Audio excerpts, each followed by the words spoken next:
Oi, eu sou o Wendel. Bom dia, boa tarde, boa noite, galera. Hoje eu vou falar sobre um assunto razoavelmente polêmico. Vamos falar sobre dublagem ruim, né? O que é uma dublagem ruim? Existe dublagem ruim? Sim, tem muita dublagem ruim por aí, o que não é uma coisa legal para o mercado, porque às vezes a dublagem entra tudo no mesmo balaio, a boa, a média, a ruim, né? Então vira, é dublagem. Mas existem diferenças, né, nessas dublagens. Então, por exemplo, dublagem de Miami, dublagem feita fora do Brasil, né? A gente fala de Miami, mas tem Miami, tem Los Angeles. É, 100% delas são ruins. Por quê?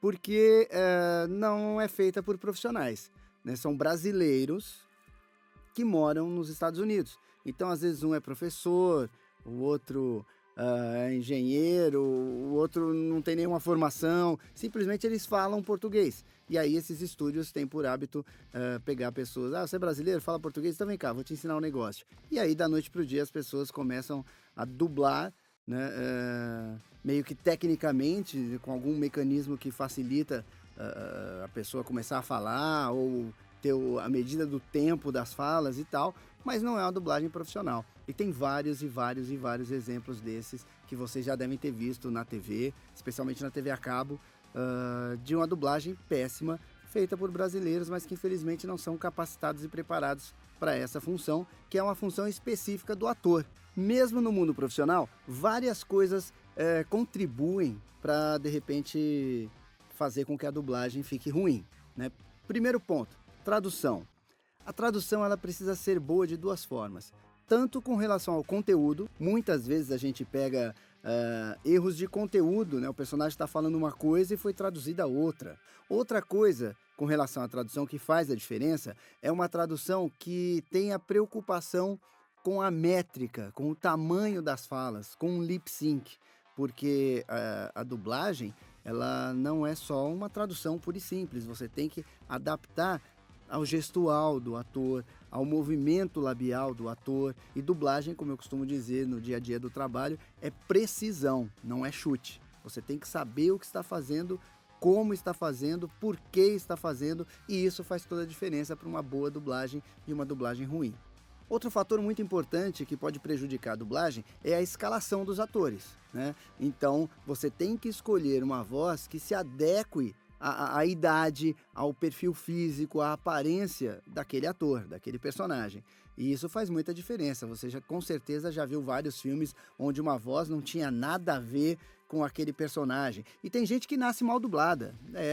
Tem gente, ou por exemplo, o Anderson Silva, né? Se pinta um personagem como ele num filme, você não vai colocar alguém que tem uma voz como a dele. Senão todo mundo vai dizer, nossa, péssima essa voz nesse cara. A gente vive trabalhando com muita pressa. É sempre para ontem, é sempre uma loucura, é sempre uma correria dentro do estúdio. Então, o tradutor tem que traduzir rapidamente, os atores têm que gravar rapidamente, o mixador tem que fazer rapidamente, porque existe um prazo para entregar e tal. E é sempre muito corrido, normalmente. Então, esse é um fator que prejudica um pouco, porque dependendo da data que você tem que entregar, do número de horas que você tem para fazer aquele trabalho, você acaba tendo que aprovar coisas que não estão tão bem feitas, tão detalhadas. Então isso certamente faz com que a qualidade da dublagem possa cair.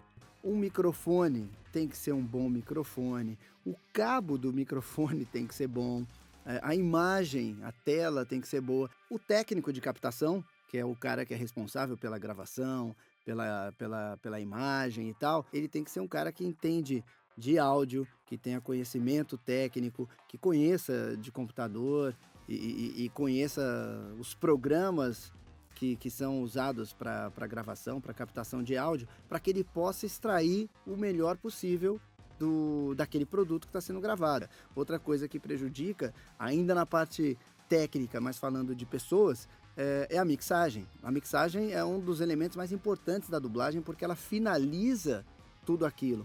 E eu já vi várias vezes na TV ou em DVD, Blu-ray, enfim, filmes extremamente mal mixados, onde a mixagem prejudicou tanto que às vezes não parece que as falas estão saindo da boca das pessoas. E para finalizar, A direção é a cereja no bolo de tudo isso. E a gente grava uma pessoa de cada vez. Então, de repente, um casal que atravessa o filme inteiro, um gravou na segunda, o outro vai gravar na quinta. E eles não se veem, não estão, às vezes, nem se ouvindo. Então, o diretor precisa... Mentira, isso tudo é uma Que piada! isso? Que isso? Ah, brincadeira! Olha só quem chegou, me assustou. Ah, bem feito! Ontem ele me deu um susto, merece mesmo. E já já vai ter um vídeo aqui com a Úrsula e também com o meu irmão Lipe. Isso, vamos reunir a família. É, esse vai ser engraçado e periga da briga no fim.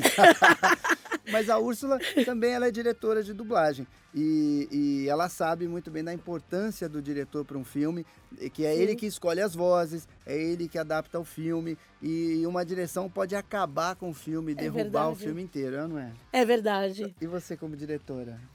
Nossa, eu amo dirigir. Você sabe que eu fiz estágio com ele, né? Ele quebrou o braço e eu fui fazer estágio. Foi assim que eu comecei a descobrir como era dirigir. Aprendeu tudo. Então eu faço direito, podem ficar tranquilos. Mas é isso, basicamente isso torna a dublagem ruim. E se você quiser entender um pouco mais sobre essa parte da direção, tem um vídeo aqui no canal falando especialmente sobre direção de dublagem. É isso aí, galera. Mandem suas perguntas, façam suas observações e assinem o canal. A gente se vê na próxima. Valeu! Tchau!